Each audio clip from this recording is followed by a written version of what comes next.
تو امام علی مقام علی جدی علیہ السلام نے گھر پہ کہا کہ جس کی پیشین گوئیاں اور غیب کی خبریں تھی اب ویسا لگتا ہے کہ وہ وقت آ چکا. یزید بادشاہ بن بیٹھا اور بیعت کا مطالبہ ہے اس کی طرف سے. کیا کیا جائے؟ تو یہ تھا کہ ہم مدینہ چھوڑ دیں گے. اب ہمیں مدینہ شریف چھوڑنا ہے. یہ مدینہ شریف چھوڑنا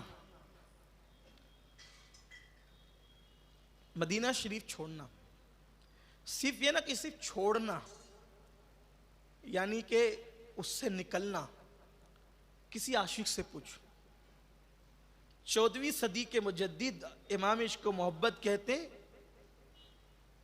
یا قافلتی زیدی اجلک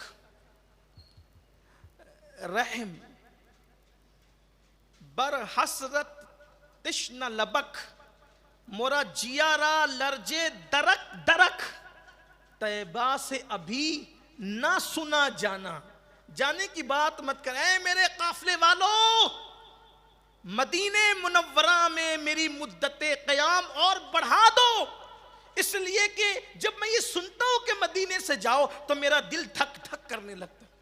جو مہینے بھر کے لیے 14ویں صدی والا عاشق، 14ویں صدی کے بعد جو پیدا ہو وہ عاشق اگر ایک مہینے کے لیے چلا جائے تو وہ کہتا ہے کہ میرا دل دھک دھک کرنے لگتا ہے یہ سن کر کہ مدینے سے جانا ہے. جو پیدا مدینہ منورہ میں ہو، جو جوان مدینہ منورہ میں ہو، جو بڑا مدینہ منورہ میں ہو، جو پلا مدینہ منورہ میں ہو، جس کی ولادت سے لے کر جوانی تک کے لمحات مدینہ منورہ میں گزرے ہوں اور پھر مسافر کی حیثیت سے نہیں، مسافروں کا مدینہ منورہ میں قیام اور ہے اور امام حسین کا مدینہ منورہ میں قیام اور ہے. مسافر جاتا ہے تو واپسی کا ٹکٹ لے کر کے جاتا ہے اور واپسی کا ٹکٹ نہ صحیح تو کم سے کم واپس لوٹنے کی سامان لے کر جاتا ہے، تمنا لے کر جاتا ہے. وہ عاشق اور تھے جو دفن ہونے کی تمنا لے کر جاتے تھے، لیکن بہرحال وہ کچھ نہ کچھ تو بہرحال خیال دل میں ہوتا ہے کہ لوٹنا اتنی تاریخ کو ہے، لوٹنا اتنی تاریخ کو ہے. حسین کا تو سب کچھ مدینے کا تھا. ماں بھی مدینے میں، بابا بھی مدینے میں، بھائی بھی مدینے میں، گھر بھی مدینے میں، نانا بھی مدینے میں، سب کے سب مدینے میں.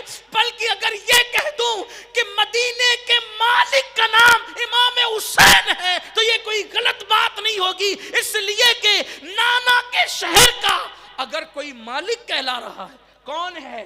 سب کچھ تو انہی کا ہے.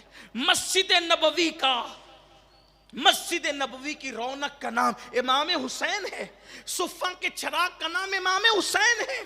جس کی اماں کا خود کا حجرہ آج بھی مدینہ طیبہ میں موجود اور حجرے مسجد میں شامل ہو گئے، لیکن 2 حجرے اب بھی باقی ہیں. ایک تو حجرہ عائشہ ہے، ایک تو حجرہ فاطمہ ہے، جس کی والدہ کا حجرہ اب بھی مدینہ طیبہ میں، یعنی کہ جس کی ماں کا گھر اب بھی مدینہ طیبہ میں، وہ امام حسین ہے. اور کہتے ہیں کہ اب ہمیں مدینہ چھوڑ دینا ہے، چلے جانا ہے. یہاں کہاں جانا ہے؟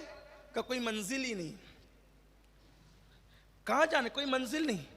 2 چیزیں، ایک اپنا وطن، ایک اپنی پسند، دوسرے نبی کی پسند. اپنی پسند وطن میں رہو، نبی پاک کی پسند دین بچاؤ. امام حسین نے اپنی پسند چھوڑ دی، ترک کی اپنی پسند کو. نانا کی پسند دین بچا. دین کتنا اہم ہے. کربلا سننے کے لیے بے چین رہنے والوں سے، کربلا سننے کے لیے بے قرار رہنے والوں سے، کربلا کے واقعات پہ قربان رہنے والوں سے میں پوچھنا چاہتا ہوں. امام حسین کہتے ہیں مدینے سے چلے جائیں گے لیکن دین کو بے سہارا ہونے نہیں دیں گے. دین بچانا ہے، یہاں سے چلے جانا، دین بچانا ہے، دین پہ آنچ نہیں آنے دیں گے.